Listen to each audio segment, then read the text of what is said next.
दोस्तों, इन दिनों the Kashmir files film खूब चर्चा में है। फिल्म ने कई सारे रिकॉर्ड भी तोड़ दिए हैं। इस फिल्म में ऐसा क्या है जिसे देख देश के प्रधानमंत्री से लगाकर उत्तर प्रदेश के मुख्यमंत्री तक भावुक हो गए। वहीं द कश्मीर फाइल्स मूवी को यूपी, उत्तराखंड समेत बीजेपी शासित 7 राज्यों में टैक्स फ्री कर दिया गया। यूपी में फिल्म के टैक्स फ्री किए जाने के बाद राजनीतिक प्रतिक्रियाएं शुरू हो गई हैं। आज के इस वीडियो में हम जानते हैं इस फिल्म से जुड़ी कुछ दिलचस्प तथ्य। फैक्ट है जी, इन पोस्ट में किए गए दावों की पुष्टि नहीं करता है। हालांकि इस वीडियो में दिए गए तथ्य किताबों और दस्तावेजों पर आधारित है। दोस्तों, कश्मीरी पंडितों के पलायन को लेकर बनी फिल्म द कश्मीर फाइल्स इस वक्त चर्चा में है। फिल्म में 1990 के उस दौर की कहानी दिखाई गई है जब लाखों की संख्या में कश्मीरी पंडितों को आतंकियों की धमकी के चलते अपने घर को छोड़कर जाना पड़ा था। हालांकि यह किन हालात में हुआ और वे कौन से प्रमुख चेहरे थे जो इस पूरे घटनाक्रम में लगातार सामने आते रहे, इस पर देश में ज्यादा चर्चा नहीं हुई। कश्मीरी पंडित यानी कश्मीर में रहने वाला ब्राह्मण समुदाय, यह समुदाय शुरुआत से ही घाटी में अल्पसंख्यक था। कश्मीरी पंडितों को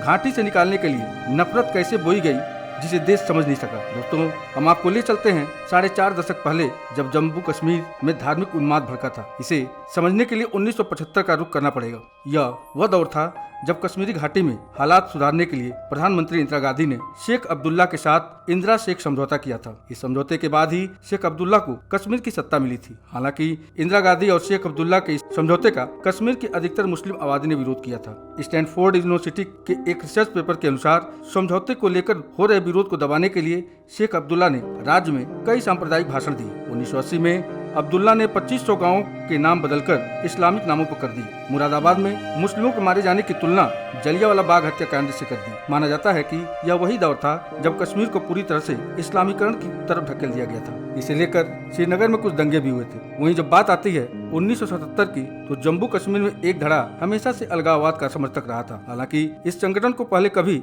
कश्मीर में अपना एजेंडा फैलाने की जगह नहीं मिली। तब इस संगठन ने ब्रिटेन में प्लेबिसाइड फ्रंट जनमत संग्रह के समर्थक नेताओं के गुट को जम्मू कश्मीर लिबरेशन फ्रंट, जिसे JKLF नाम दिया गया था। कश्मीरी पंडितों के नरसंहार में इस संगठन की बहुत बड़ी भूमिका थी। इस संगठन के नेता बिट्टा कराटे ने 1991 में न्यूज ट्रैक के एक पत्रकार मनोज रघुवंश को दिए एक इंटरव्यू में खुद 30 से 40 से ज्यादा कश्मीरी पंडितों को मारने का दावा भी किया था।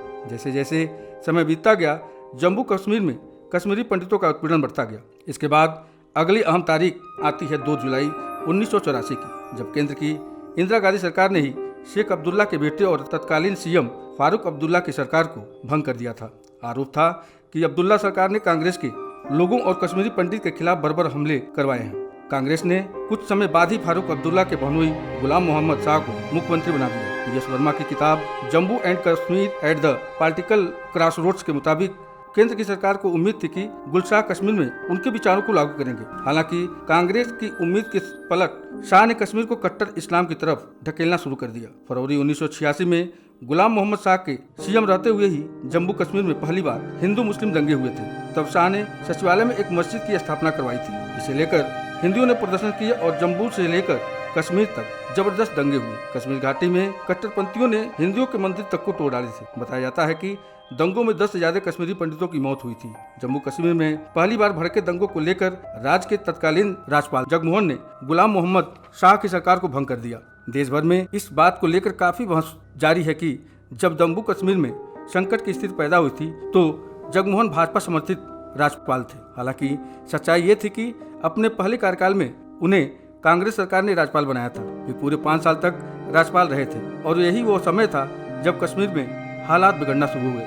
1 साल तक राष्ट्रपति शासन रहने के बाद सन 1987 में जम्मू कश्मीर में चुनाव कराए गए। पहली बार इन चुनावों में कश्मीर में कट्टर इस्लाम का समर्थक करने वाले सैयद अली शाह गिलानी ने भी उतरने का फैसला किया। उनके समर्थन और प्रचार में यासीन मलिक जैसे अलगाववादी नेता भी शामिल रहे। इन नेताओं ने चुनाव के लिए अपनी पार्टी मुस्लिम यूनाइटेड फ्रंट का गठन किया। यही पार्टी आगे चलकर हुर्रियत के नाम से जानी जाने लगी। 1987 में हुए इन चुनावों में लगातार गड़बड़ी के आरोप लगते रहे। नतीजों में फारूक अब्दुल्ला को विजेता घोषित किया गया। तब मुस्लिम यूनाइटेड फ्रंट ने आरोप लगाया कि चुनाव में पूरी तरह धांधली हुई है। यहीं से YUF के नेताओं को अलगाववादी नेताओं के तौर पर पहचान मिलने लगी। और कश्मीर कट्टरपंथ की तरफ चल दिया। इस दौरान गिलानी का प्रचार करने वाला यासीन मलिक भी जम्मू कश्मीर लिबरेशन फ्रंट का हिस्सा बन गया। इस तरह लंबे समय तक भारत से बाहर रहे JKLF की कश्मीर में एंट्री हुई। कश्मीर में हिंसा फैलाने के बाद JKLF ने पहली बार 14 सितंबर 1989 को किसी कश्मीरी पंडित को निशाना बनाकर हत्या की थी। यह नाम था घाटी के भाजपा नेता टीकालाल टपलू का। इसके बाद जम्मू कश्मीर हाई कोर्ट के रिटायर्ड जज नीलकंठ गंजू को श्रीनगर में हाई कोर्ट के बाहर ही मौत के घाट उतार दिया गया था। यह वही दौर था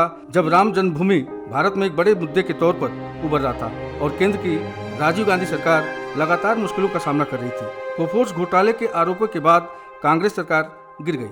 कांग्रेस की सरकार गिरने के बाद 2 दिसंबर 1989 को BP सिंह के नेतृत्व में जनता दल सरकार बनी। इस सरकार को तब लाल कृष्ण आडवाणी के नेतृत्व वाली भारतीय जनता पार्टी का बाहर से समर्थन हासिल था। PM रहते हुए BP सिंह ने कश्मीर के नेता और फारूक अब्दुल्ला के कट्टर विरोधी रहे मुफ्ती मोहम्मद सईद को गृह मंत्री नियुक्त किया था। माना जाता है कि तब कश्मीर के बिगड़ते हालात के बावजूद मुफ्ती ने राज्य में एक मजबूत गवर्नर भेजने की मांग उठा दी। इस पद के लिए एक बार फिर जगमोहन के नाम पर चर्चा उठी, लेकिन इससे पहले कि उनकी नियुक्ति होती JKLF के आतंकियों ने मुफ्ती मोहम्मद सईद की बेटी रूबिया का अपहरण कर लिया। यह घटना 8 दिसंबर की थी, यानी शहीद के मुख्यमंत्री बनने के महज 6 दिन के बाद आतंकियों ने रूबिया की रिहाई के लिए कुछ और आतंकियों की रिहाई की मांग की। केंद्र सरकार ने इसके बाद आनन फानन में रूबिया को छुड़ाने के लिए 4 दिन के अंदर 5 आतंकियों को रिहा किया। European foundation for south Asian studies इस घटना के बाद ही JKLF के हौसले बुलंद होना शुरू हो गए थे। इन आतंकियों ने धीरे धीरे कश्मीर के अखबार आफ्ताब और अलसफा में हिंदू विरोधी इश्तिहार देना शुरू कर दिया।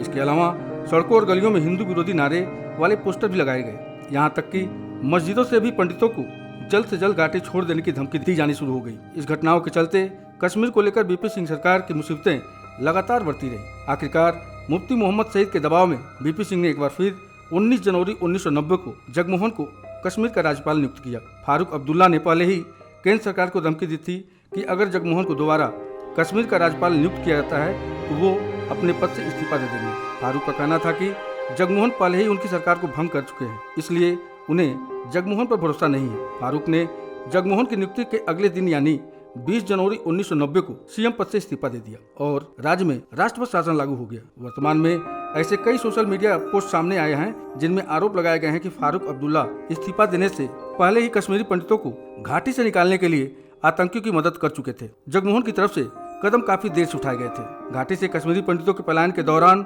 BP सिंह सरकार ने स्थिति को बदलने की काफी कोशिश की। हिंसा को रोकने के लिए केंद्र ने पहली बार 1990 में कश्मीर मामलों का मंत्रालय बनाया और रेल मंत्री जॉर्ज फर्नांडिस को इसका अतिरिक्त प्रभार सौंपा। हालांकि कश्मीर के हालात संभालने के लिए हुई एक और नीति से राज्य के हालात सुधरने के बजाय और बिगड़ गए। जगमोहन और जॉर्ज फर्नांडिस के बीच तलवारें साफ खिंचती नजर आई। जगमोहन की तरफ से BP सिंह को लिखी एक चिट्ठी में जॉर्ज फर्नांडिस की शिकायत भी की गई थी। यहाँ तक कि जगमोहन ने उन्हें इस्तीफे की धमकी दे डाली थी। मई जून सन 1990 में 3 हफ्तों के अंतराल में दोनों ही नेताओं को केंद्र सरकार की तरफ से हटा दिया गया। कश्मीर के हालात न संभाल पाने और अलग अलग मुद्दों पर घिरने के बाद 10 नवंबर 1990 को BP सिंह सरकार गिर गई और चंद्रशेखर के नेतृत्व वाली सरकार सत्ता में आई।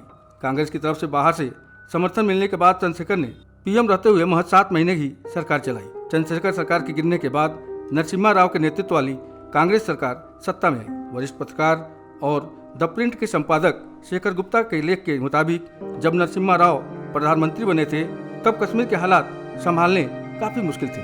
यही हाल उस दौर पंजाब में भी था, जो कि आतंकी गतिविधियों से प्रभावित रहा। गुप्ता के मुताबिक राव ने दोनों ही राज्यों को नियंत्रण में लाने की अपनी राजनीतिक समझ और बल का इस्तेमाल किया। जहां पंजाब में KPS गिल तो वहीं कश्मीर में भारतीय सेना के जरिए उन्होंने स्थितियों को नियंत्रण में लाने की कोशिश की। कश्मीर में सख्त कदमों को उठाने की वजह से राव को उस दौर में अमेरिका के विरोध का सामना भी करना पड़ा। इसके अलावा पाकिस्तान के तत्कालीन PM बेनजीर भुट्टो ने भी जोर शोर से अंतर्राष्ट्रीय मंचों से कश्मीर के मुद्दों को उठाना शुरू कर दिया। हालांकि जब पाकिस्तान ने कश्मीर मुद्दे को UN में उठाने का फैसला किया तब नरसिम्हा राव ने अपनी राजनीतिक चतुराई का परिचय देते हुए नेता प्रतिपक्ष अटल बिहारी वाजपेयी जी को भारत का प्रतिनिधि बनाकर भेजा। ये राव की दृढ़ता और वाजपेयी की वाकपटुता का ही कमाल था कि संयुक्त राष्ट्र में कश्मीर के मुद्दे पर पाक को मुंह की खानी पड़ी थी। तो दोस्तों, आज के वीडियो में बस इतना ही। हमें उम्मीद है कि यह वीडियो आपको अच्छी लगी होगी। आगे के दिलचस्प वीडियो के लिए चैनल को लाइक कमेंट के साथ सब्सक्राइब करना मत भूलिएगा। आपके बहुमूल्य समय के लिए आप सभी का बहुत बहुत धन्यवाद। देखते रहिए फैक्ट है जी।